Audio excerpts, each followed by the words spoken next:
there's a scene where the snake, he like actually like crosses his arms, like yes, and it's like his body. That's snake.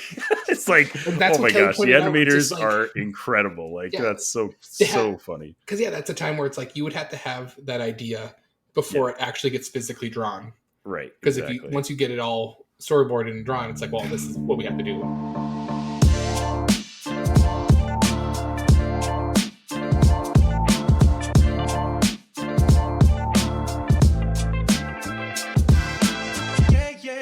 Hello and welcome to the Infinity Bros podcast, the only podcast that's perfectly balanced, as all things should be. My name is Isaac Edlin. I am your host tonight, and with me, one very special Infinity Bro.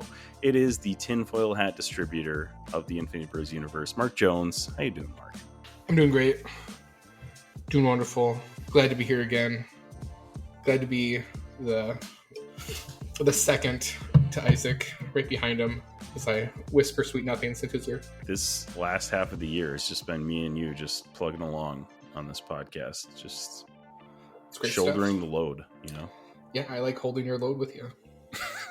I'm just surprised I've kept up on some stuff that we're able to be like, oh yeah, I've watched that. I've taken the time to watch that. I feel like the last 9 months has been like, I haven't gotten to that. Well, yeah. And I feel like, we've been talking about Peacemaker the last 3 episodes or so. Mm-hmm. And I feel like Peacemaker has really been the first show, maybe even this whole year, that I've been like actually excited to watch day of. It's been good. It's been great. It's been awesome. And we're going to talk a little bit about season 2, episodes 6 and 7 today. That's not the main focus of our episode, but we'll get into it a little bit because I don't think we can not talk about it. Honestly, like it's pretty wild what's happening in Peacemaker right now. What they did, and James Gunn is just killing it. He's got a lot of haters out there I've seen, but he might be rebirthing. He might be birthing the new DCU for us, and we're gonna love it. Yeah. Well, hopefully it doesn't get too messy. All right, Mark, I've got a question for you before we get going here. Yep, it's that big. So this actually came up on a video that I was watching, and I was like, man, I should start just drilling Mark and whoever else is on the podcast with questions at the top of the episode just to go on, I guess, respond. So if you were riding into battle on a piece of pasta, what kind of pasta would it be? Rigatoni. Wow. That was so fast. Like you had that pre-planned. Yep. Why rigatoni? Because it's big and bold. Yeah, that's true. I mean, I was the boring guy and just said elbow macaroni because it's the best. Basic. I am basic. You're right. I am the basic white guy on the Infinity Bros podcast. Even though people listen to this podcast and be like, "Yeah, Mark said that way too fast." I'm a little suspicious of Mark right now. And I'll be straight up. I did not get that pregame to me. I had never seen that online. That's impressive. You said that really fast. All right. Well, we'll have to quiz the rest of the Infinity Bros the next time they're on. For those of you guys who may be listening to the Infinity Bros podcast for the first time, we are 2 of the 6 Infinity Bros. We have kind of a rotating cast, talk pop culture, film, TV, video games, nerd news, kind of whatever we feel like talking about for the day. And we've been talking about Peacemaker quite a bit the last couple weeks because, as we said before, it is fantastic. So you can catch our previous episodes. I'll put some links in the show notes. And today we're going to talk some nerd news.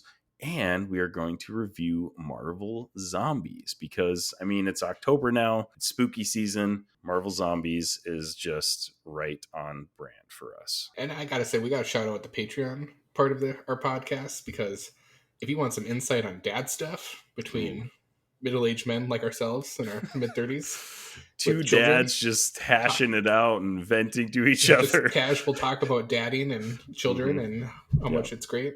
And what your favorite classic Disney movies are. So, yes, of course. Hit up the Patreon. We'll also throw a link in the show notes for that. Thanks, Mark. Mm-hmm. Before we get into Peacemaker and Marvel Zombies, we do want to talk some nerd news. Hey, Zane, I was looking into getting into this Gunpla thing. There's one called the Unicorn Banshee. What the heck is that all about? Actually, Jarrett, what you're thinking of is RX-0 Unicorn Gundam 2 Banshee, which is from the Mobile Suit Gundam. Actually, you know what? It's time for nerd news. And because of the content that we have and the person that I am, I feel like this is something we had to talk about, Mark. Nicolas Cage is in talks to join National Treasure 3. And you sent this to our group chat, and it basically just knocked me over when I saw it. I feel like there has been like rumors flying for a long time about it, but there really hasn't been anything solid. And this technically still is rumors as talks. But anything that Nicolas Cage does, I'm in for. And National Treasure is my favorite movie of his. So I'm 100% down for National Treasure 3. We won't even have to talk about National Treasure 2. We could just go right to National Treasure 3. And I'm all in. What do you think about this news, Mark? First off, it's like, well, I don't know why you do a National Treasure 3 without Nicolas Cage at this point, because you tried to do the show and you didn't have him involved. So don't even get me started on the show, because I did actually try to give it a watch, and I made it an episode and a half, and I was like, this is not it. Yeah, without Nicolas Cage, there's no magic there. It's basically like, Harrison Ford with Indiana Jones. It's Pirates of the Caribbean with Johnny Depp. It's like, if you don't have those people in it, it's not really the same thing. Yeah, I'm with you on that, where it's just like, it's not like James Bond where you can interchange characters and everyone's like, it's James Bond, it's great. No. Right. Or without Nick Cage, there is no National Treasure. Having said that, what do you think the story would revolve around with National Treasure? Man, I don't even know, because I didn't even think the second one. Because the second one, was that the one where... Because the first one was Declaration of Independence. Yeah. The second one was the Incan, City of Gold. Oh, that's what it was. They were trying to find. But it was the Freemasons' treasure, right? That's what it was? No, that was the first one. There's still Freemason stuff involved in the second one. That's just kind of an underlying theme. But it was all about how the American government was trying to hide it, and gotcha. It was a lot of. So one would think National Treasure 3 has to still go on the realm of conspiracy side of things. As well. Yeah, 100%. I feel like that's almost ingrained in that franchise. I mean, if you can even call it I guess it is a franchise. It's got 2 movies and a show. Even in the first one, there's a level of even if it's not real conspiracy, there's a level of fictional conspiracy that's there, with the whole Freemason storyline and all the things that they talk about in that one. But in the first one, it all weaves together so well. I love that movie so much. Second one is kind of out of the blue and feels a little bit more out of place, but it still has all the same characters. It still has an amount of charm to it, but the premise alone is flawed in the second one. So I have no idea what National Treasure 3 would be about, but again, I'm all in. I don't even care what it would be about. You're the conspiracy guy, Mark. What do you think it would be about? Well, my first thought was they better not go overseas with this. No, we got to keep it. No. His whole thing is about American history. So right. That's the whole thing about it, is when you talk treasure hunters, you immediately think of going out to other countries, to other continents to track down this big treasure and stuff. And that's why I think National Treasure works so well, because it was no, we've got this big treasure right under our feet, here in America. If you want to go down the rabbit hole side of things, I won't say conspiracy.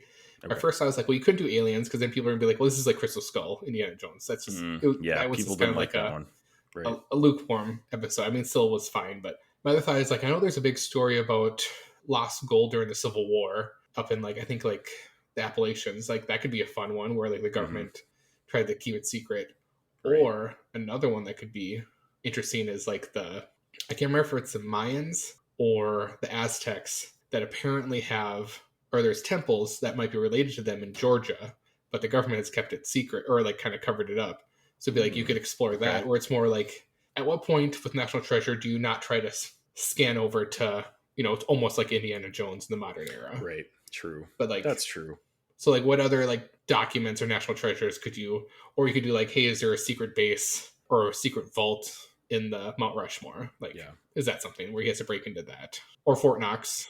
So right, because National Treasure 2 had this element of having to try to one up National Treasure 1 in terms of the actual treasure. Right. I think it would be cool if they focused on something in National Treasure 1, they focused really heavily on the Declaration of Independence as the map to the treasure and stuff like that, if they focused on like an artifact or a document or something like that, kind of similar to that, instead of like saying, oh, this is an even bigger treasure than the first 2 National Treasure movies, you know? Because I feel like at what point are you like, okay, we already found 2 really big treasures. How many treasures more are there in the U.S.? Well, and that's what would be kind of fun with the like lost gold from Civil War time in the Appalachians, where it's like, okay, then you kind of explore that versus I think maybe the artifact thing might be more interesting. Like, hey, there were civilizations that lived in the Americas way before, right, or hey, the Aztecs are actually this far north, and why is the government covering it up?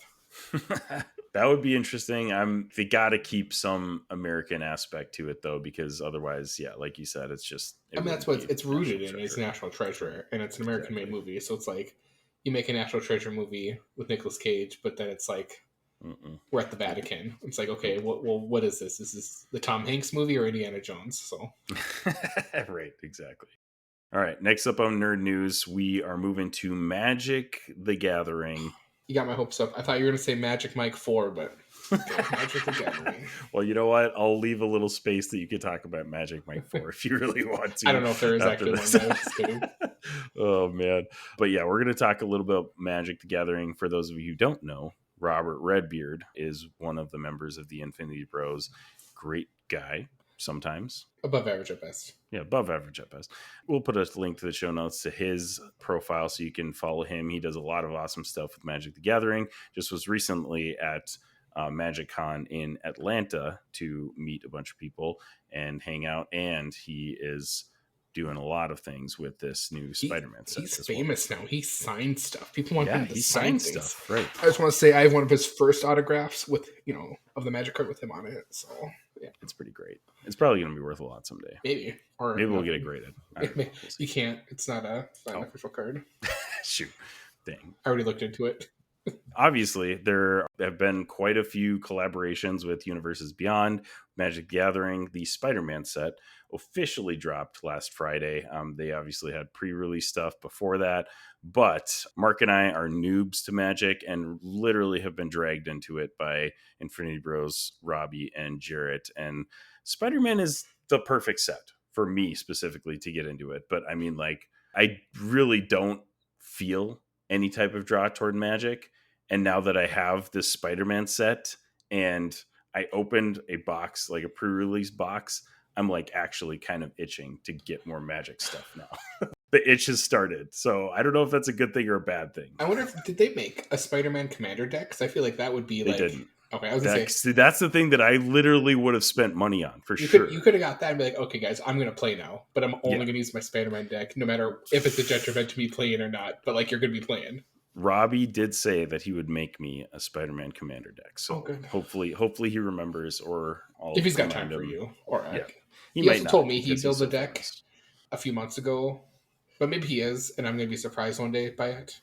Yeah, so maybe he'll just show up at your door and say, let's play Magic, and this is your deck. But yeah, it's Spider-Man. It looks great. Like, honestly, and I'm, again, not a Magic guy, but like the flavor of the cards looks fantastic. Art on the cards looks amazing. All of the comic book themed stuff looks so good. But of course, that's like the rare chase stuff that you are going to have to spend money for. So I'm probably going to end up spending a lot more money on this set. I've definitely been tempted to swing by Target after work and be like, all right, let's see what they got today. So, Mark, what do you think of this set, and how deep are you invested? I'm 2 collector boosters invested in, but I went to shops that didn't overprice their, I mean, they can do whatever they want, but I paid decent money, but not outrageous money, in my opinion. Mm-hmm. And I feel like this set, I mean, according to Robbie, again, and you, because you've got all the ins on the eBay sales and everything too, but this set isn't quite as crazy as far as like how much people are charging for this stuff. And initially, I was like, I don't get it. I would think in like a product like this would be even bigger, like it would get people from outside the circle in, right? But when I'm really reading, it's like Magic: The Gathering purists and the hardcore gamers of this like are like, we don't want this is Magic selling out. But it's like Magic is doing this to ensure that they continue to grow their customer base, Right. and push off that. I mean, as far as money wise, that's what they're all Wizards of the Coast cares about, and they're making buttloads of money off of these. But the Final Fantasy one is the one that was crazy. So like, it just kind of depends, and that's where I've read a lot, and I totally get it now. Where a lot of Magic players that I've seen comments about is like they don't want to play cards that's like in the real world. They don't want to what's happening in New York type of card. Like that's why they're Final Fantasy's in that realm. Lord of the Rings is in that realm. Dungeons and Dragons, like, and I think like even like Doctor Who is kind of in that quasi area too. But so that's where I'm like interested in. Yeah, like if that's the case, like how good will the Avatar one do? As Robbie says, he thinks that one's gonna be bigger than Spider-Man. That's so interesting. Yeah, because like I mean, I guess like fantasy wise, it kind of fits in the world, but like I don't know, it's just the vibe is so different. I feel like than any of the other universes beyond sets that they've come out with Avatar. I mean, they've had animated stuff before, like they've had SpongeBob Secret Lair, but not a whole set. Like not a whole set. So yeah, I mean, even they had like the Jurassic Park and Fallout. That's true. It'll be interesting to see how that one's received. But hey, you know what? If this Spider-Man set is not as popular, that makes it great for us because then we can just pick up. I'm just surprised they like one thing. I don't know how you do this IP wise, but like just like movie horror genre version, like having like Jason Voorhees like set or like a Hellraiser set like that. I feel like that's that how would you get Zane to play Magic the Gathering. That's how you do, because I think Zane actually got all of the Fallout Commander decks too. Like Fallout was another big one for him, but Spider-Man, that's my guy. That's my IP. Yeah. Like I will pretty much get into anything Spider-Man, any type of board game if it's Spider-Man themed, even if I know I'm not going to play it. So, so the Magic is like kind of a no-brainer. I just think if you had unlimited money, I guarantee you'd be like, well, I have a room dedicated. I would have a Spider-Man room. Like here's a Spider-Man soap dispenser. Here's a Spider-Man towel. Here's a Spider-Man toaster. Here's a Spider. Here's how much condoms. I love Spider-Man and how much merch I would have if I had unlimited money. So there was a Facebook Marketplace ad for a Spider-Man statue that was like 5 feet tall, and they were asking like $2,000 for the statue, and I legitimately had it saved, even though I guarantee I'm never gonna buy that. Like, that's a $2,000 statue. Where the heck would I gotta get it? Right? Like, I don't know why I had it saved, but I was like, it's awesome, and I want it, even though I'm probably never gonna get it. But you never know. Yeah. So if I had unlimited money, it would be bad. I might have just a Spider-Man room. You see the guys on TikTok that have their cool nerd rooms, and like the ones that I see specifically on TikTok, because this is just my algorithm or whatever, is there's guys that have these Star Wars themed rooms, which are awesome. Like I would love having one of those, but like, man, if I had just a Spider-Man themed room, I'd be so happy about it. It'd be awesome. But anyways, yeah, Magic the Gathering. If you want to teach us how to play and send us some packs and stuff like that, hit us up, deinfinitybros.com. Just send us stuff. Yeah, send us stuff. We'll open it and dedicate it to you. I don't know if Robert the Redbeard would do that, but we'll do it for you. Infinity Bros would do that. Yeah, Infinity Bros. Having said that, I know this is not getting into the weeds, but I know we have in the past with the bros played online like this. Yeah. In Discord, so. Mm-hmm. I played a game with you and Robbie, and was it Jarrett once? Oh, that's right. That was us four. Yep. And then I've played a game with Robbie and some of his other Magic friends. The Magic Bros. Well. Yeah. So I'm down to try some stuff and play some stuff if we get time carved out, and that'd be fun. I'd be down. See if Robbie has time in his busy creator schedule to fit his friends in. Infinity who? Infinity Bros Podcast. Infinity Bros Podcast. So that's what we got for nerd news today. If you guys have anything else that is pressing that you would like us to talk about, hit us up, the Infinity Bros on social media, or at infinitybrospodcast@gmail.com. So moving forward, we're going to be talking Peacemaker and Marvel Zombies. I'm not going to give a spoiler warning quite yet. We'll probably do some non-spoiler thoughts, but I do want to say that we have a special rating system in the Infinity Bros podcast, so we'll bump that right here. Here on the Infinity Bros podcast, everything is ranked from a 0 to 6 point scale. 0 meaning horrible, and 6 meaning absolutely excellent. If all of the Infinity Bros rank something a 6, it gets an Infinity Step. We rate things out of 6. Deal with it. Deal with it. That's right. Every once in a while. So I do my Nicolas Cage reviews on TikTok, and every once in a while I will get somebody that's like, why are you rating things out of 6? I'm like, you just don't get it, guy. You don't get it. You don't get it. you just don't understand. It's like you don't understand. It's always a great opportunity to make another video. I'm like, hey, listen to the podcast, and then you'll find out why. Listen to the podcast, you nerd. Yeah. You nerd. But yeah, you can find my Nicolas Cage reviews on TikTok on a playlist if you guys are into Nicolas Cage stuff. This is just super weird. Why this one? I just imagined you do your reviews, and then I thought of from Silence of the Lambs. You have Goodbye Horses playing in the background. You're like doing your little weird dance, and then like you're doing your review, and you're just like, "What's going on here? What is happening? Is this a Nicolas Cage review, or am I being seduced? What's going on?" Oh man, it's like a ritual. Yeah, right. But I do enjoy myself a good Nicolas Cage movie. The latest one that I had put a review up for was The Cotton Club, which is a Francis Ford Coppola movie. His uncle. That was one of his first films because his uncle, gave him a nice little role in it. Nepotism is such a weird subject because there's so many people out there that are just like straight up against nepotism. Yes, nepotism is not a great thing, but like there's still talented people. Yes, I hate when people. I'm with you. When it comes to like the movie business, sure, people who are famous, have children, have a better opportunity. Sure, right. But it's not like business where it's like, hey, I ran this multi-billion corporation, and my son or daughter is going to take over it, even though they're not qualified for it.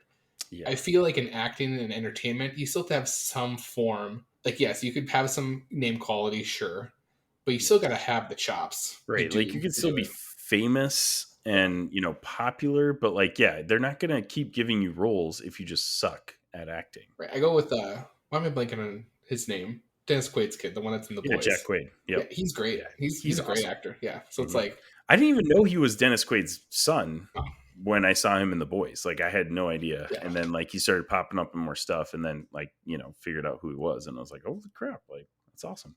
Yeah, but he's great.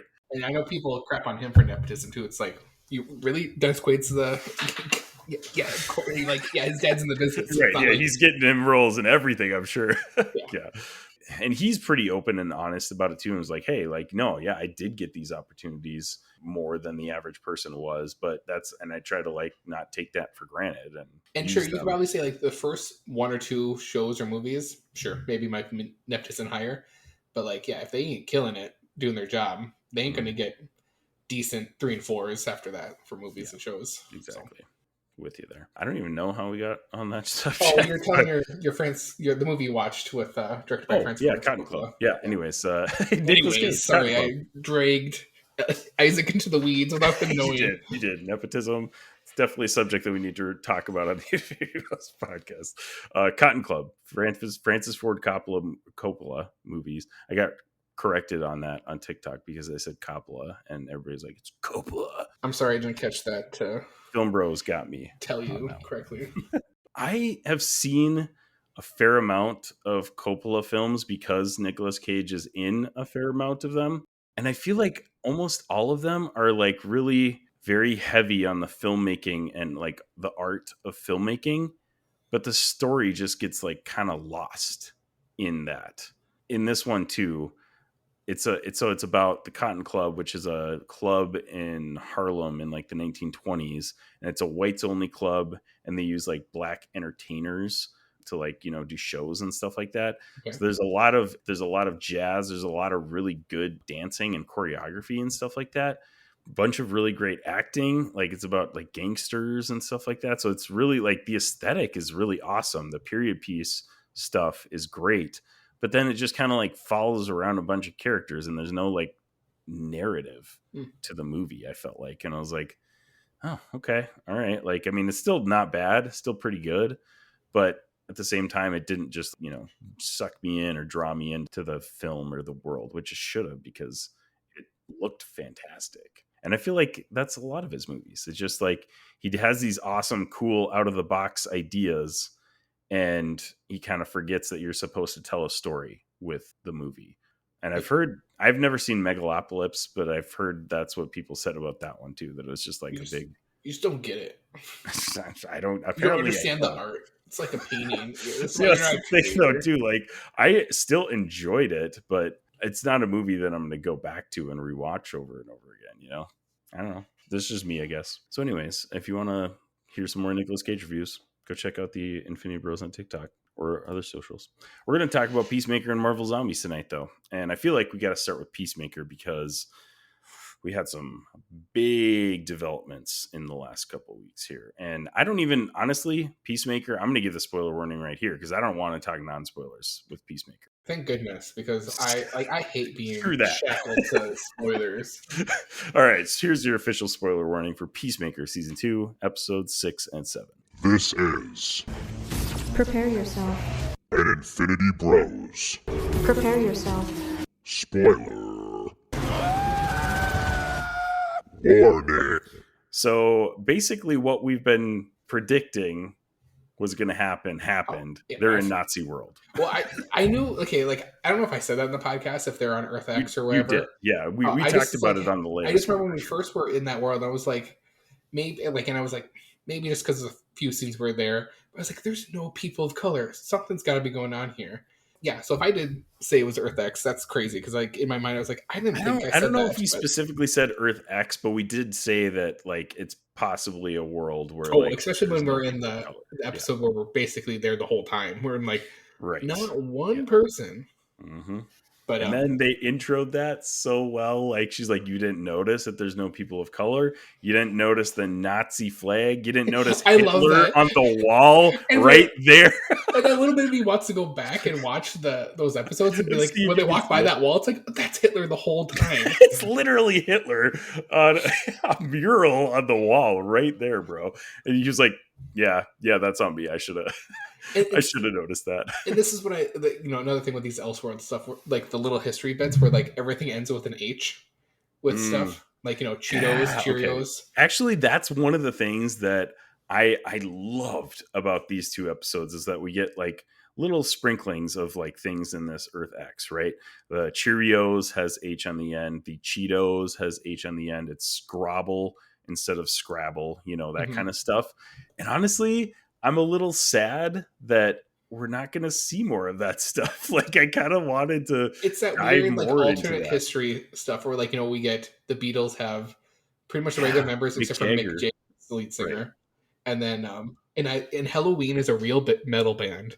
And I loved, so this is just probably James Gunn's, like, music love. It's like Halloween's the big band. Because it's like, oh yeah, the big rock band, like Metallica, wouldn't be a thing because two of their guys would not be allowed out. So yeah, right. Wild. That's wild to think about. Yep. Dang. But yeah, I mean, just like it was a epic, mind-blowing moment, even though I feel like collectively the whole internet knew it was coming. Right. Everybody knew that there was something weird going on, and they just revealed it in the perfect way. Oh, that was amazing. I mean, we've mentioned on previous episodes that there was maybe not quite as much action. Got some action-packed episodes. Well, especially in this latest episode, episode 7, where, we got the big reveal in the episode before, but, like, bigger reveal, like, oh yeah, here's what's going on. But some of the context in there where it's like, why am I blanking on the dad's name? The Blue Devil. Yeah, Augie Smith. Yeah, Augie Smith, where he's like the cop thing, where, like, there's a scene where he's like, hey, we gotta get him. He's not gonna go kill Peacemaker because he kind of figures out with economists there that their guy's not their guy, or their Peacemaker's not the same one, and he, like, kills all the cops. Yeah, and he's just like, and then they come back to that. He's like, you killed cops. They're not innocent. Yeah, they're not innocent. They're, like, basically, it was kind of leading up where I was kind of, like, getting, like, I think he's probably a good guy in this universe, right? And he's nothing like his other half. And just, like, I think this is almost perfect. I won't say maybe perfect storytelling, but basic, like, kind of keeping it fresh, where it's like you're kind of getting that in that scene, kind of close to the end of that episode, where he's like, okay, this Augie Smith here is, like, a really great dude who does, like, want to fight for truth and justice, and really hated the fact that Hardcore called him a Nazi when he's like, he, like, did not like that, right? And then gets killed by Vigilante. Yeah, I'm like, oh, that was wild. I did not expect him to get killed, but I thought he was going to be, like, covering for them. Yeah, as like, hey, we're going to be, and that's what he was going to do. He was literally going to be like, yep, you didn't kill my son on purpose, and clearly got like it's a reverse of the other world, or the kind of the same as the other world, where it's like he really didn't love Peacemaker. He says he probably loved him as a father, but not like he loved his son Keith. Right. Keith was always the better kid. Wild stuff. And I feel like that gave the actor too, I'm blanking on his name, the T-5000, Robert Patrick. I feel like that gave him a little bit of like redemption, like, I don't know, as a actor, there's got to be those roles that you're like, man, I don't really like playing this. And or like in the first season where it's like, this dude's a total racist. Yeah. And so we come into season 2 where it's like, oh, he's probably the same guy. Right. But then you find out it's like, oh, maybe in this universe he was like, I don't like this, and that's why I don't care if I kill police officers. Yeah, so he gets a little bit they support of the redemption playing like a good guy in this universe, which I thought the parallels of that was so cool. How he was like, a bad guy in a good world, and then versus the bad world, he's a good guy in the bad. I thought that was or in this one, Vigilante. His as we get revealed, his dad's not gay in this world. Yeah, his dad's not gay, and the Peacemaker reveal scene was just like I hate perfect. Peacemaker. Where he comes in with his own key from his own all the keys work, everything's exactly the same. Yeah, no drugs. They're exactly the same until he gets the Peacemaker. I hate Peacemaker. I was like, oh my gosh, that was fantastic. The Spider-Man pointing meme, right? And finding out like Vigilante fights for the Sons of Liberty, which I feel like we talked about in that episode where we're like, I bet we're going to find out those people were actually the good guys. Yeah, they were. Yeah, right. They were. There we go. Do you think there's a possibility that the Vigilante from that universe switched with the Vigilante from this universe? Because I felt like there's maybe a possibility of that for some reason. I don't even know why I thought that, but like they have the same exact outfit. They look exactly the same. I don't know. Something about that was like, I wonder if they're doing a little bit of a switch. So like that would be very interesting if that happens. Because granted, it's Vigilante, so he could have convinced him like, hey, this Peacemaker is actually a good guy. Because my first thought, I thought about that too when they went through the door. It's like, how do we know our Vigilante came back? Right. But it's like, what would it be his intention? Like, would he be trying to also, because we kind of got set wasn't super convinced that was the case, because I'm like, yeah, what purpose would that serve? He hates Peacemaker, so like, yeah, why would he? But he's probably been convinced by our Peacemaker, or this Peacemaker, that like, hey, our Christmas is a good guy, right? Yeah, as he said, my best friend's black, so it's not going to be the Peacemaker from your world. But I did find it interesting also at that episode 2 where it's Hardcore was totally going to kill Keith. Because she's like, I can't have you coming back, which is like, right. Well, she doesn't get the chance to do it. And it's like, he is definitely going to come back. Definitely coming back. Exactly. Yeah, that's not even foreshadowing. That's just literally telling you what's going to happen in the next step. And what we're also like forgetting is like the whole time, like in this episode before, episode 6, we got the reveal Rick Flag is teaming up with Lex Luthor. Yeah. I forgot about that. Yeah, that wasn't episode 6, right? Track Peacemaker and. Kind of just that little tidbit and the whole tracking him there. So it's like, where is this season going? Because like we get a little clip at the end of the last episode where it's like, yeah, they're basically Stranger Things this, and they're going to go into these portals and find out. And some of the clips we saw on that, I'm like, hell yeah, you could just give me a whole season of them doing this, and I'm all for it. Yeah, there was that one clip of like the skull spiders, the skull spider things. I saw that. I was like hell world there. And so this is another thing where it's like, I feel like they could have done this, and maybe James Gunn has his idea, but it's like you could have totally thrown us like an evil Superman, an evil hero of whatever. It's like, that would have been interesting. It's like they better give us something like that where it's like, in this hell world we see like a hell Batman or something like that, or like what would be a really fun tidbit is like one of these doors is a red sun world where it's like that would be interesting, right? Just stuff like that, just little Elseworld stories that are out there that we just get.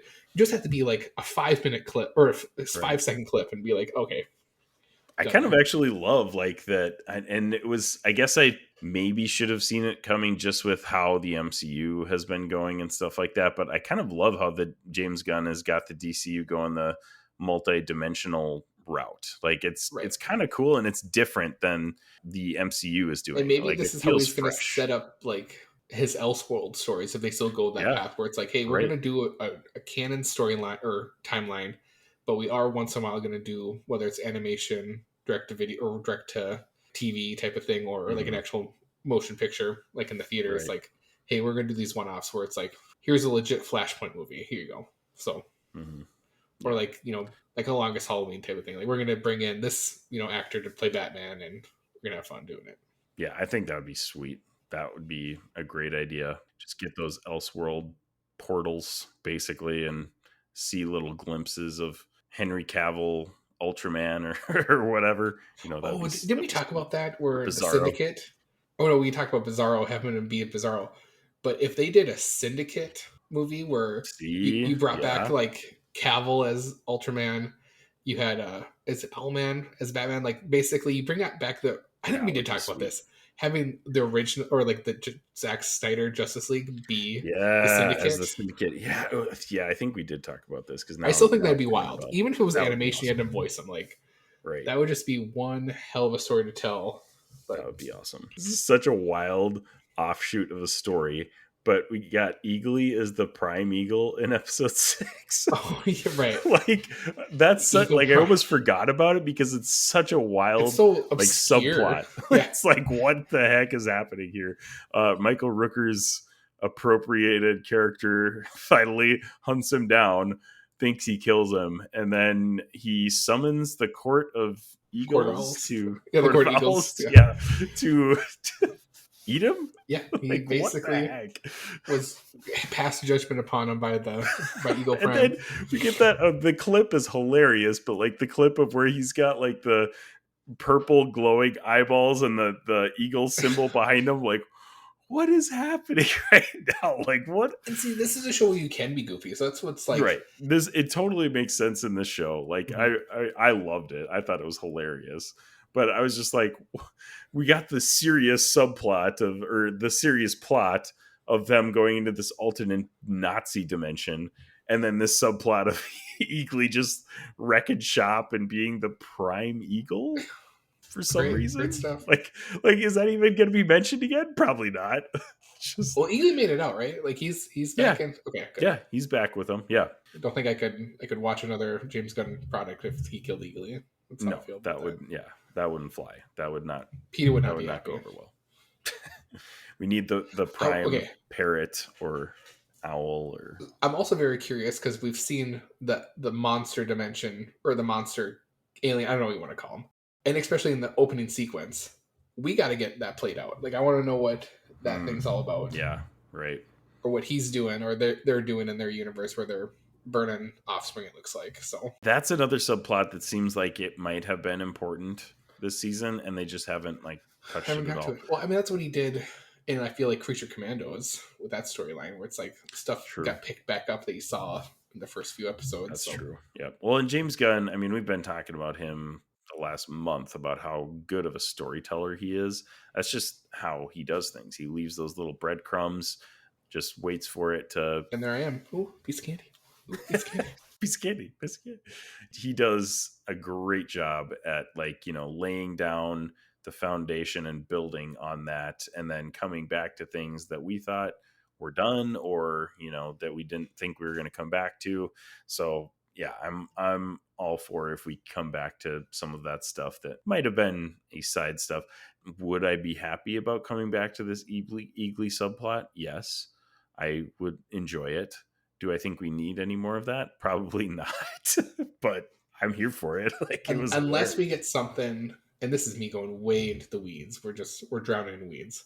That subplot somehow plays out to give Peacemaker like legit powers. Oh, that would be interesting. Or like a flight and super strength. Like maybe not like, crazy amounts, but like a combination of, I would go like Luke Cage and Jessica Jones, where it's like he's durable, can take a beating, can fly. I thought about that too, like at that final fight scene when they're coming back to their dimension. Yeah. And Vigilante is just like doing flips and like just taking dudes out by the tens and stuff like that. And I'm like, this guy doesn't even have powers. Like he's just a guy. He's athletic. He's a very athletic guy. It made me chuckle a little bit. The last part where Harcourt, like you said, is about to shoot Kevin or Keith or whatever his name is, then she gets dragged out and he like does that huge flip to like kick the door shut. Right. I was like, oh my gosh, like, is that extra? Absolutely. But I loved it so much. That was awesome. But yeah, I think Freddie Stroma as Vigilante honestly is one of my favorite parts of the show because he's hilarious. And he didn't play quite as big of a role this season, Sure. but I still love him as a character. And is next week the last episode? It is. It's the finale next week.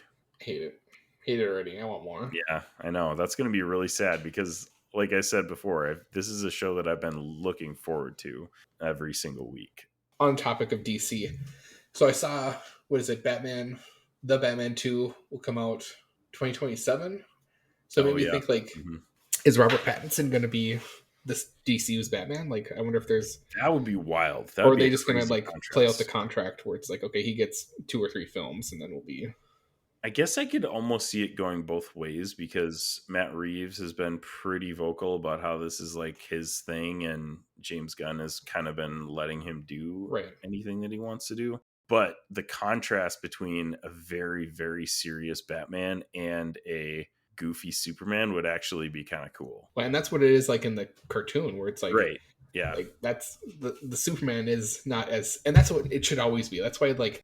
I know people love Henry Cavill, but Henry Cavill is a brooding Superman. He is not your everyday Superman. He is your warrior Superman. He would have been great in this if they would have told more stories on that line. Where it's and that's why they had to like make up some of that comedy with those moments with Ben Affleck's Batman and stuff like that. And it's just like no, your Batman should always be the brooding guy. Yeah, Superman should be it's your light and dark. It's your yin and yang if you want to go that route. Where it's like Batman's your dark character who's going to be brooding. Superman should be your energetic, not necessarily Flash energetic, but like more like has hopeful. There you go. Thank you. He's the hope. You're pessimist and you're optimist. That's what we got to have. Right. I'm definitely with you on that. But yeah, I mean, I'm excited for the finale. Sad that it's going to be ending. Do you think we'll get another season of Peacemaker? I think it all depends on how this season ends up. I guess it's a cliche answer, but I think it's definitely got enough buzz online to get it a third season if that's what James Gunn wants to do, because I'm sure if he wanted a third season, he's already got it written. I'm sure he's already got it written. So here are the lineup after this is we're supposed to get Lanterns early of 26. Okay. And then this is on Wikipedia. Booster Gold, Waller, Paradise Lost, which that will be interesting. Booster Gold? Really? I didn't know that. I'm all about that. Booster Gold's my like. I love that. I just didn't know that was coming out. And these are TV shows. An untitled Blue Beetle series, a season 2 of Creature Commandos and Mr. Miracle show. And then for films, at least slated right now, is Supergirl and Clayface next year. So Clayface to me, it's like you got to have Batman. Already happening next year? Yeah, Batman's got to show up in Clayface. Like if you don't have Batman in Clayface, it's like you're doing what we didn't like about Marvel. So right, yeah. And then a Superman 2 Man of Tomorrow in 27. And then here we have The Authority, The Brave and the Bold, which I'm assuming is a Batman movie. Maybe not. A Swamp Thing, and then a Wonder Woman film. The Brave and the Bold is James Gunn's Batman movie. That's the one that people have been like speculating. Maybe that's a Batman Superman team up, depending on how they handle Pattinson's Batman. I guess. It might be a Batman and Robin and what they do with a Robin. Yeah, that's true. Right. And then what else? We got a Wonder Woman movie, a Teen Titans movie, which would make sense if The Brave and the Bold has a Robin in it. Right. And then a Bane and Deathstroke film and a Sergeant Rock film. That's what's currently on Wikipedia. So okay. We're going to be in our 50s by the time the DCU wraps up.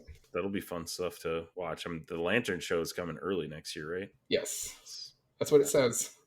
And I love that the Lanterns are using like all of them. Like we got...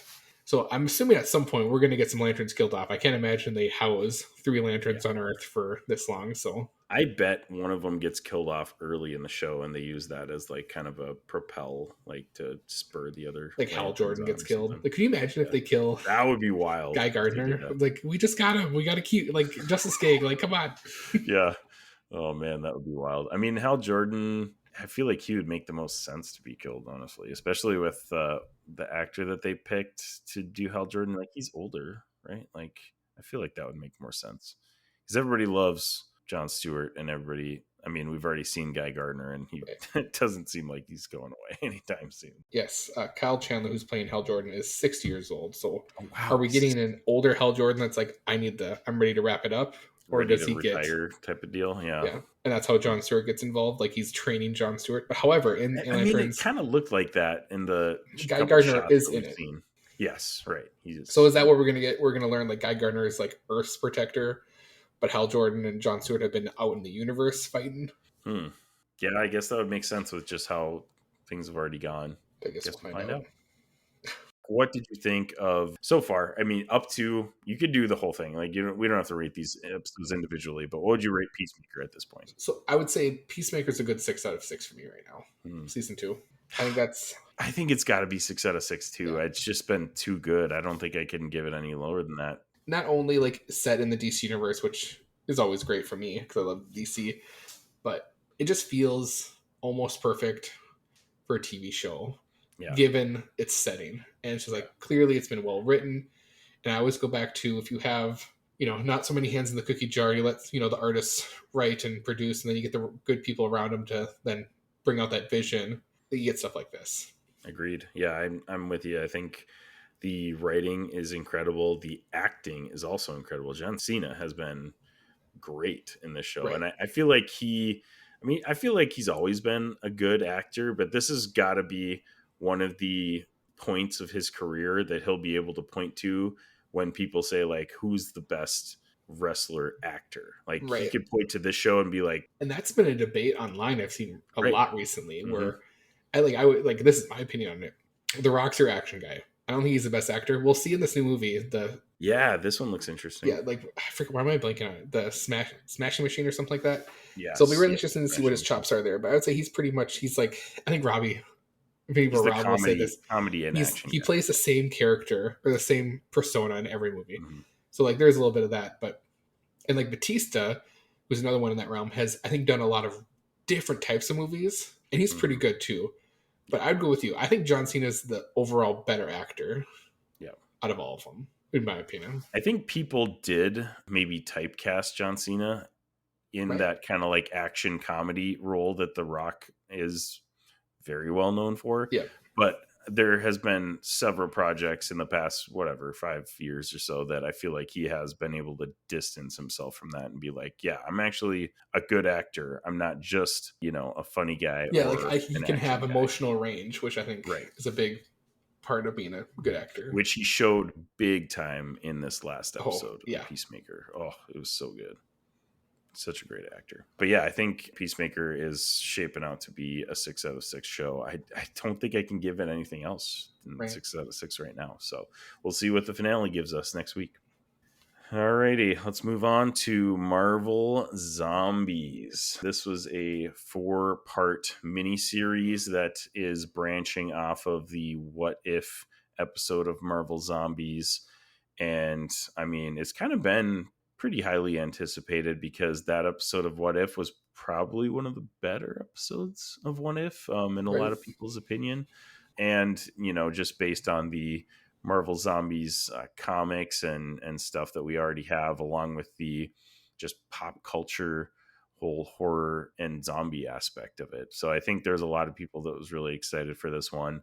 I don't really think there's a whole lot to spoil, so I'm just going to go ahead and give a spoiler warning too. If you haven't watched it, go ahead and watch it. It is pretty easy to burn through because it's 20 to 30 minute episodes and there's only 4 of them. So go ahead and you could they could have probably made this into a movie. I think your timing's off there. I thought there were 40-minute episodes, but as you're looking that up, I'll say initially I was thinking like, oh, they're just going off of that What If episode. To me, it's like, okay, it's just going to be another What If series.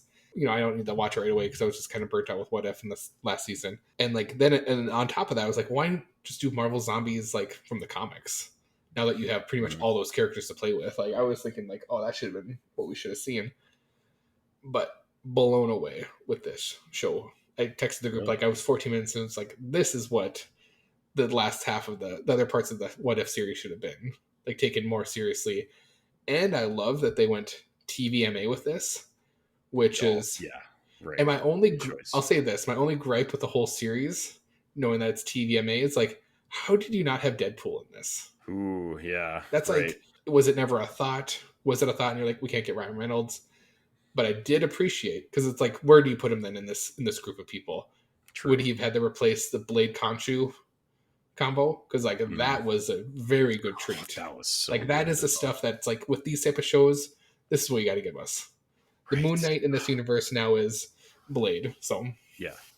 Oh man, that was great though. So okay, back to runtimes though. Yep. So episode 1's 35 minutes, episodes 2 31, episode 3 is 30, and then episode 4 is 28. So 28 to 35 minutes. It just felt like it felt longer to me, I guess. Yeah. But like that makes the total runtime a little over 2 hours, Right. which is, you could make a movie out of that. I suppose it's animated though, so people don't really like watching animated movies that are that long. Isaac, from a business standpoint, you got to make them 4 episodes so you release 1 week at a time. Yeah, but they dropped them all at the same time. Did they? So, yeah, never mind. I thought they released them all. Oh, no. Okay. Yeah, they dropped them all at the same time, so it doesn't really. Then that's I don't know. dumb. Why not just make it a special? I don't know the inner workings of the Marvel. Maybe it has to do with contracts. Like you get so many episodes. Maybe that could be. I don't know. And maybe because it was based on the What If, maybe they just wanted to make it a show to now consistent. I'm interested in to be up for awards, and you call it a miniseries. It has to be so long.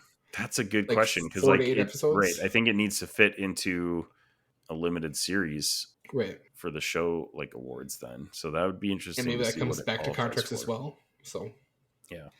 I don't know. Interesting. Either way, this is another one where it's like the Chippendale cartoon on Disney Plus, where it's like, do we need this? I want it maybe now, but and then it turned out to be like, wow, this is actually really good, and they kind of kept it secret, or they didn't keep this secret, but they didn't hype it as much as other shows in the past. But true. I will say though, they you mentioned, the Blade Moon Knight combo was the best part of the show. Right. I thought that was fantastic. That's what I want more of. I want more of the lore of this world. Right. We got a little bits and pieces. I mean, among the story and the action and stuff like that. But I want to know what the heck happened in this world to lead to where we are now. Oh, we kind of get that a little bit. Right. In the first one. There's definitely enough. But when we went to the flashback in San Francisco, it's like clearly something happened at the PIM lab. Right. So did he go, and this kind of goes back to the actual comic book. The virus is I don't remember if it's an other world virus or an interdimensional virus. So it's that would make sense. Something like that. Well, and Marvel Zombies 2 is unique in the zombie sphere as well, because and it's been a hot minute. I've read a few in the comics, they're basically almost bloodthirst, they still are themselves. Yeah, they're still sentient, they're basically themselves, but they're just bloodthirsty, you said. So I feel like that's pretty unique in the zombie sphere. When most shows and lore, when they become zombies, it's boom, they're not them anymore. And we didn't really get that 100% in this one. Yeah, this one they do lean more into the sentience is gone, but they keep their abilities too, which is pretty sweet. The Hawkeye zombie in the opening episode, where he's shooting arrows, and it is he's anticipating where they're going to move and stuff like that. Oh, that was so cool. It's fantastic. But yeah, I really appreciate that. And just the whole premise of the show, Marvel superheroes becoming zombies, is already good enough to make me want to watch it. It doesn't matter how good the show is going to be. I was going to tune into it because the premise is fantastic. I also really respected the choice to each episode's a new team up, and your team gets killed. Yeah. It's literally the first team is we got Riri, Kate Bishop, and Miss Marvel. Which I'll say this is the best Miss Marvel project that they've done. Yes, absolutely. This was, I thought, great choice at the end of the day, having Miss Marvel be the main character and really pushing that character. So to me, it's I'm a little more pumped to see Miss Marvel in future projects. Yeah, after this, I agree. But I loved the first episode's those three. The team gets killed off, and is it episode 1 also where we find out that basically Icarus and Captain Marvel are in a never-ending battle with each other. That's amazing. See, that stuff like that. That's the lore that I want to see. Yeah. Clearly in this world, Icarus is hey, I need to fight this Captain Marvel character because this is probably the most powerful being in the universe. I could just as a zombie could kill everybody. Which that to me, it's like, how did that absolutely Captain wild. Marvel not like leave planet? Right. Because like the Nova Corps could have defended that. Can you imagine? Like that's Well, I mean, another it's story to her tell. home planet, and she probably wanted to help and save the planet and stuff, and then Right. obviously just get. But I mean, as taken she over, like it turned zombie. Mm-hmm. Like, how did it not at some point be like, I'm going to go off world to go back to the Kree and destroy, or like, you know, to the Skrulls or something? Yeah. Wild. And then later in the series, we find out, I believe is it in that final? Yeah, in the final episode where the Nova Corps is actually just quarantining Earth. Yeah. Oh man, that was a sweet reveal because it's like, oh, you had all this hope, and then all of a sudden it was like, and it goes back to like legit horror movies where it's like, yep, there's no bright side to this. No, like no. Yeah, the core is already here. They're already blanketed your planet, because I'm sure whether or not the beacon got out at some point, or they noticed like, hey, this Infinity Stones were on this world, and now it's like covered in Infinity Stone dust. Like, we ain't getting this out. Yeah, there was just so many great moments, and for only being 30-minute 4 episodes, there's a lot of action and a lot of story packed into and this this show. is what you can do with, and this is how you do this type of animation. You make it limited series, you pack it full of action, you make it just like an anime, like, because the visuals in this stunning. Like, if they come out with a card set with this series for trading cards, I'm all in on it. I'm a big Marvel collector, but like there are some hollows and refractors you could do with some of this animation that they did in scenes.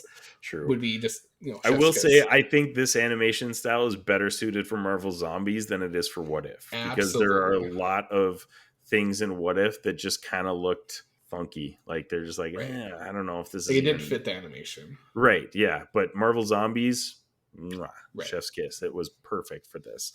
But like you said earlier, the fact that they went TVMA and did not hold back was a amazing decision, because it was just so great. It would have been hard to not do TVMA with zombies. Right. That was definitely the right choice. If you're not going to do it, just don't even do it at all. Right. At that point.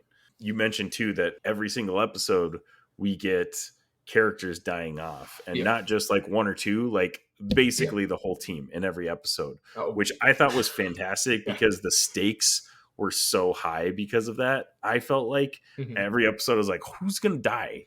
And it's pretty much everybody in every episode. Like, who around Miss Marvel is going to die is basically what it came down to. Yeah. And it was like no one's safe, maybe except for Blade, but that's about it. Right. Yeah. And he was the one like guiding her basically. Yeah. Right.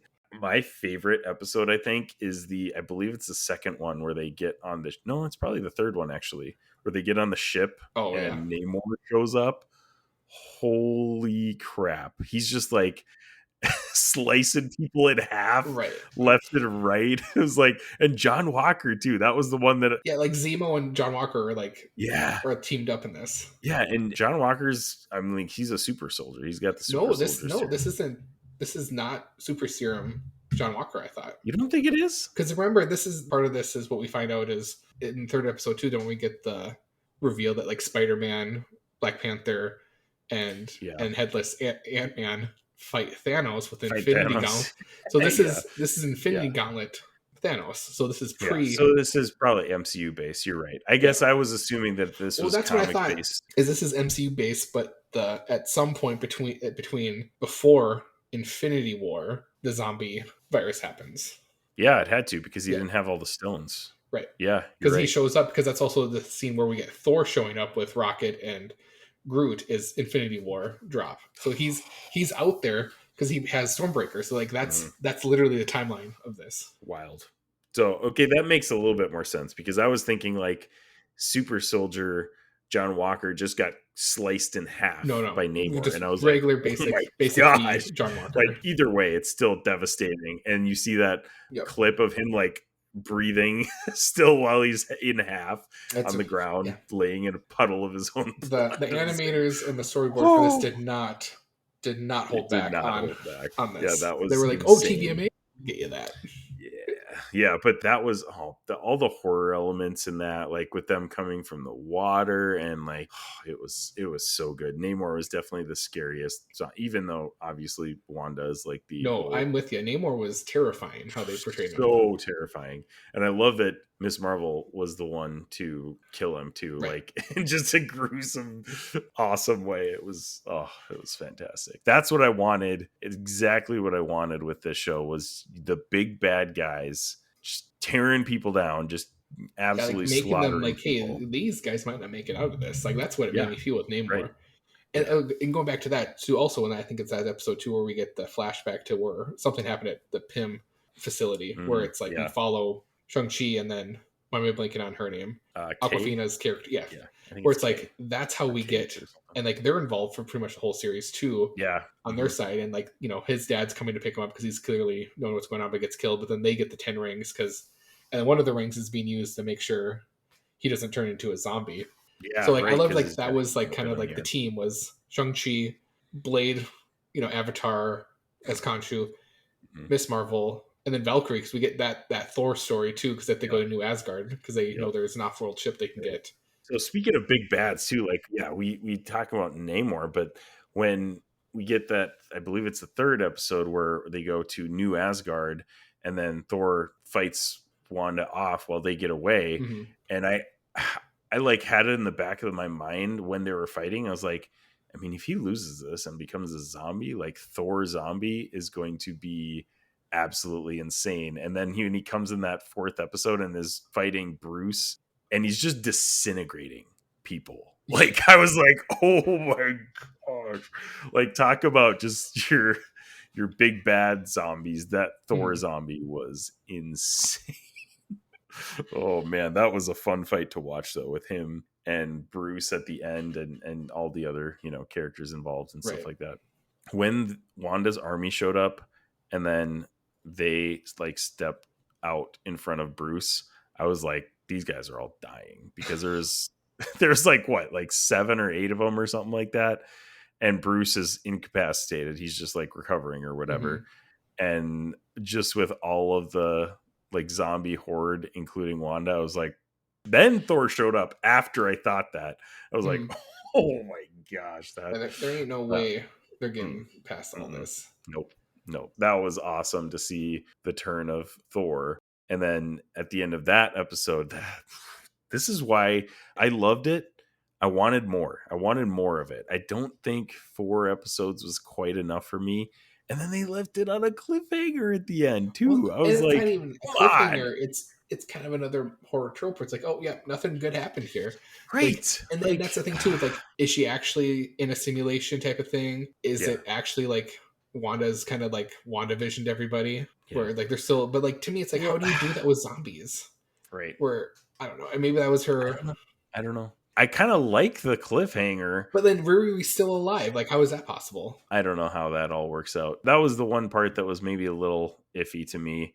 The whole Wanda seems sentient and knows what she's doing and can still use her reality warping powers to like look normal. I don't know. That part Hall was like, I don't know about this. But that goes back to like going back to the show where it's like, oh, we're thinking like they're going to overcome this army. They don't. Wanda gets into Hulk and steals the Infinity powers, and then does what she does. Where does she alter reality? I don't know, maybe. But like I don't know. But yeah, I just think with how the MCU has gone, ending on a cliffhanger, even though it was not a bad cliffhanger, was just a little disappointing in the sense of like, are we even going to get another season? I don't know. I really hope we do, because I really want to see the end to that story. I really hope that's if they do a season 2, they got to bring Deadpool, because I know he's a... Oh, yeah. I just feel like there's got to be... And granted, they tried to play this seriously, and like the funny people were Shang-Chi and Kate, you said, so... But yeah, I'm just... like I go back to that. It's like, I think Deadpool should have been involved in this, unless they do a season 2, and that's going to be one of the characters that... Yeah. Because at the same time, let's say like, Wanda does alter reality, but then somehow it's like some people know it's not real.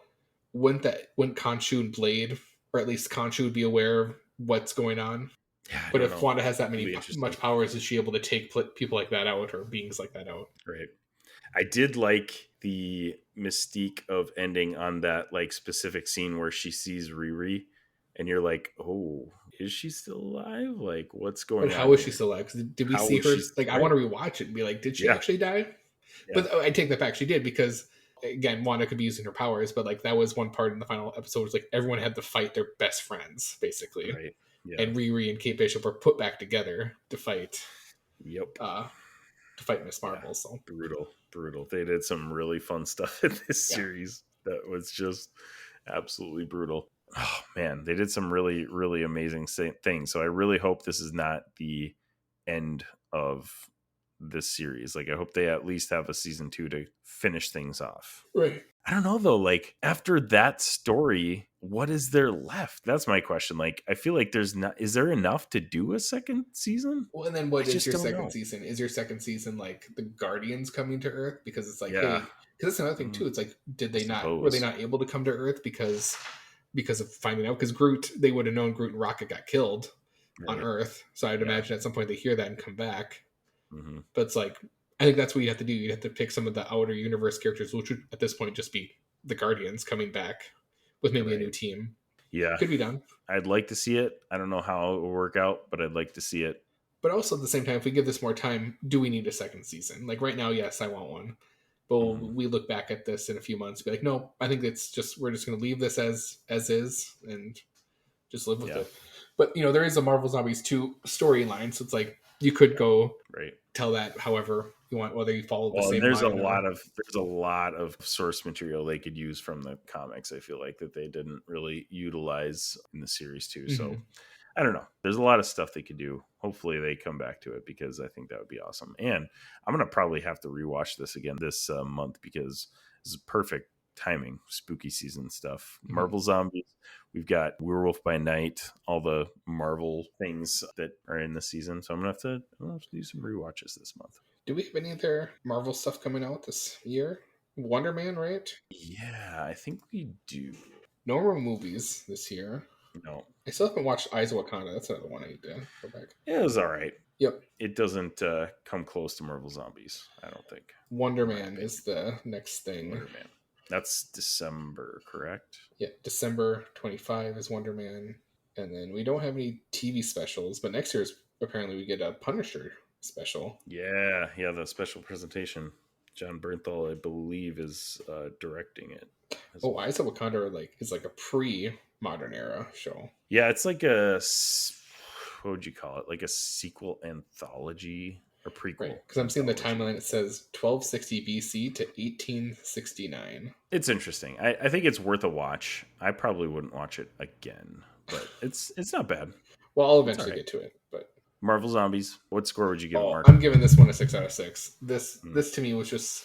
It was another delight that I was unexpecting. So I think that might be the route I need to go into a lot of this stuff where I just go with zero expectations, especially in this season of my life, and just let my socks get rocked off naturally. Yeah. It's hard though, because we were almost like taught to expect just the best things ever from Marvel. And then when after Endgame hit, it was like, I mean, where do we go from here? Right? Well, and we should have by COVID too. So yeah, that's why some of those first Disney Plus projects were a lot better than the stuff that came after it. True. Because it was filmed prior to COVID. Yeah, I think I'm going to give it a 5.5 just for I wish I could have gotten more. And there's just so much. Isaac is a 5 out of 6 because he wanted more. I wanted more, exactly.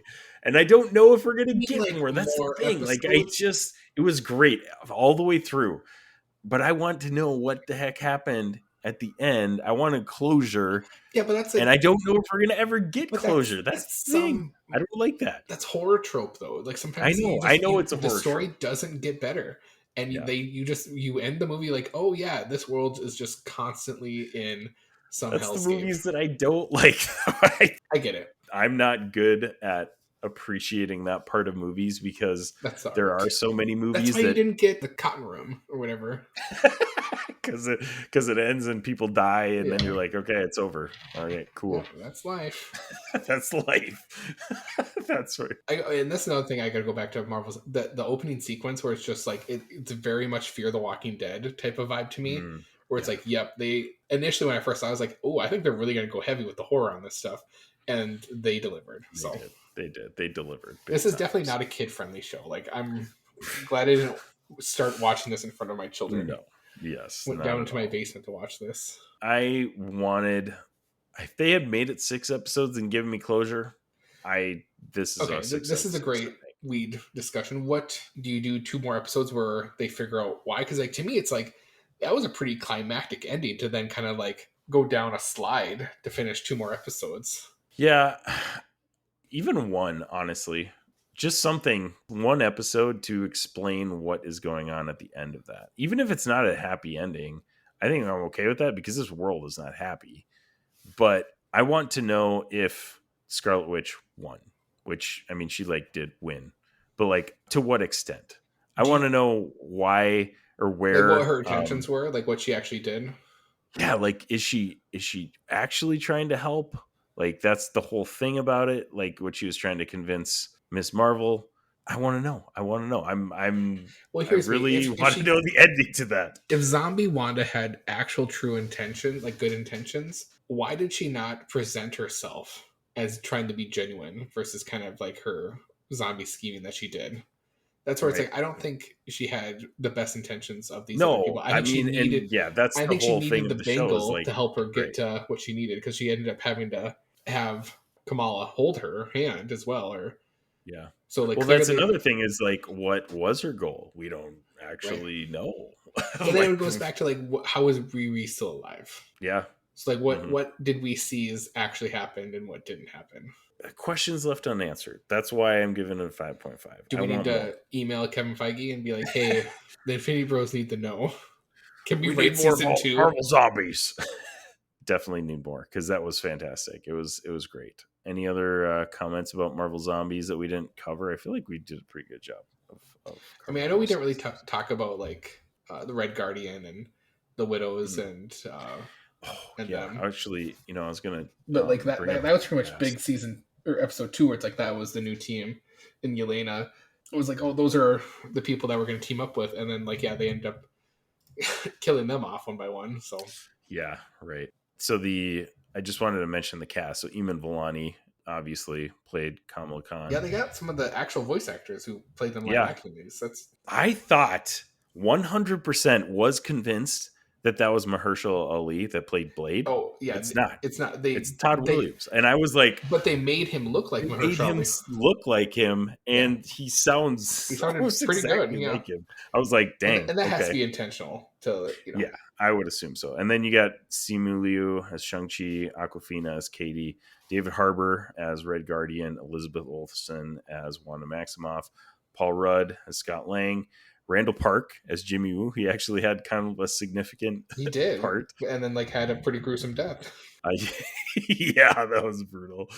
Florence Pugh as Yelena, Haley Steinfeld as Kate Bishop, Dominique Thorne as Riri. So like they had a lot of the original voice actors from the MCU. And Tessa Thompson as Valkyrie. That was another big surprise. Yeah, Tessa Thompson and Wyatt Russell as John Walker. So couldn't get her boy for Spider-Man. No. And Elizabeth Olsen. I don't know if you said that too. She actually made a funny comment this past week. Marvel Zombies came out and somebody asked her about it, and she was like, oh, it's coming out this week? I recorded those lines like years ago. So she didn't even remember that she recorded wild on that. And go back to who plays, and this isn't Marvel Zombies, but my blank on the comedian's name. John Mulaney played Spider-Ham. And he's like, I recorded that like 4 years ago. I didn't know what it was going to be for or who I was playing. And it's just like, you're Spider-Ham. But I just love that with animation, where it's like, I recorded that stuff. So cool. I didn't know what they were going to do with it. Or like in her case, like I knew it was for Marvel Zombies. I didn't know that was coming out, where it's like, their life is so busy that's like wild stuff. All right. Well, tell us what you thought of Marvel Zombies. You can hit us up at theinfinitybros.com. You can email us at infinitybrospodcast@gmail.com, or you can hit us up on social media at The Infinity Bros.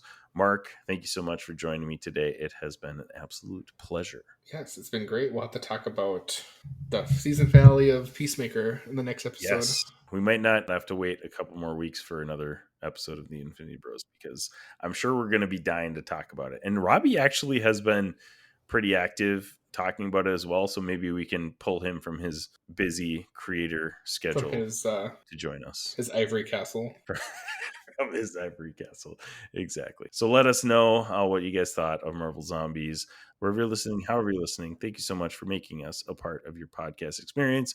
We love you, 2000. Bye. Bye. Thanks for tuning in to the Infinity Bros podcast. You can find the Infinity Bros on Twitter, Instagram, Facebook, TikTok, Twitch, and YouTube at The Infinity Bros. You can also check out our website at theinfinitybros.com for links, reviews, and sweet merch. Feel free to send us listener feedback via social media or email at infinitybrospodcast@gmail.com.